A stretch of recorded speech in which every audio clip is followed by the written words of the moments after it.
Si vous pensez que le monde agricole est engoncé dans des traditions d'un autre âge, c'est que vous avez une ferme de retard.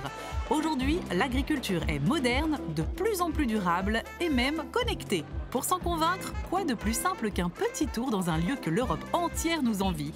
Avec ses 13 nationalités d'exposants et ses 30 nationalités de visiteurs, la foire de Libramont est un véritable événement.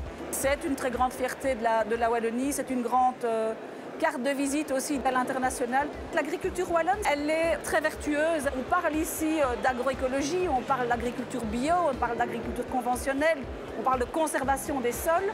Toutes ces notions, on va les retrouver dans l'agriculture wallonne. C'est finalement ce qui crée la tendance de toute notre agriculture et je pense qu'on doit en être fiers. Libramont, c'est donc la vitrine d'une expertise et d'un patrimoine, mais c'est aussi un grand laboratoire où l'on réfléchit à demain.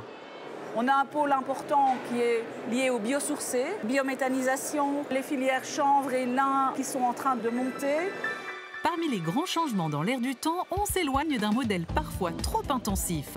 Aujourd'hui, durabilité rime avec diversité. Quand on fait de la monoculture, on a une céréale, un maïs, une céréale, un maïs. Nous, on a une diversité de cultures beaucoup plus importante. De la betterave, de la chicorée, on a des pommes de terre, on a encore des prairies. Et donc on a finalement un mélange, ça crée de la biodiversité. Je pense que l'agriculteur lambda a aussi fortement évolué. Maintenant, tous les agriculteurs ont fait une bonne formation en global. Et donc, quelque part, ça leur permet aussi d'utiliser les meilleures techniques et de se former. Grâce à la faculté de Jean Blou et à ses multiples territoires, la Wallonie est donc vue à l'international comme une terre d'innovation. Parmi les secteurs émergents, la vigne. Autrefois très répandue chez nous, elle fut interdite et arrachée sous Napoléon. Mais la voici qui renaît. Les gens l'ignorent peut-être, mais la Belgique a une palette de terroirs exceptionnelle parce qu'on a un sol très varié en Belgique, sur une superficie très limitée. Le cheval de bataille des vignerons, en tout cas en Wallonie, c'est de faire un vin de qualité le plus naturel possible. Beaucoup ont la certification bio, voire biodynamique. À la clé, une production qui a doublé en seulement 4 ans, avec quelques 2 millions de bouteilles par an. Un développement récent qui ne manque pas d'atouts. On a utilisé toutes les nouvelles technologies qu'on a été chercher partout dans le monde et on a essayé de retirer le meilleur. Et donc en termes de durabilité, on travaille différemment et dans ce que beaucoup de nouvelles zones viticoles historiques essayent de faire maintenant. Et là, à ce niveau-là, je dirais qu'on a un peu d'avance.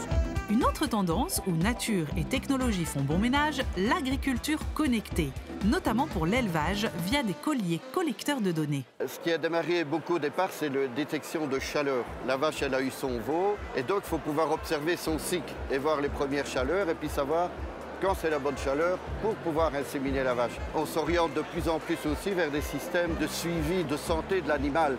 Une bête qui reste tout le temps couchée, par exemple, qui ne bouge pas, qui ne mange pas, sa digestion est mauvaise, tout ça va être repéré.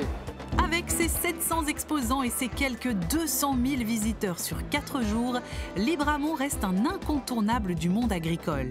Ici, on partage ses techniques, ses préoccupations et ses solutions, mais aussi de bons moments à refaire le monde agricole de demain sur les bases de notre Wallonie d'aujourd'hui.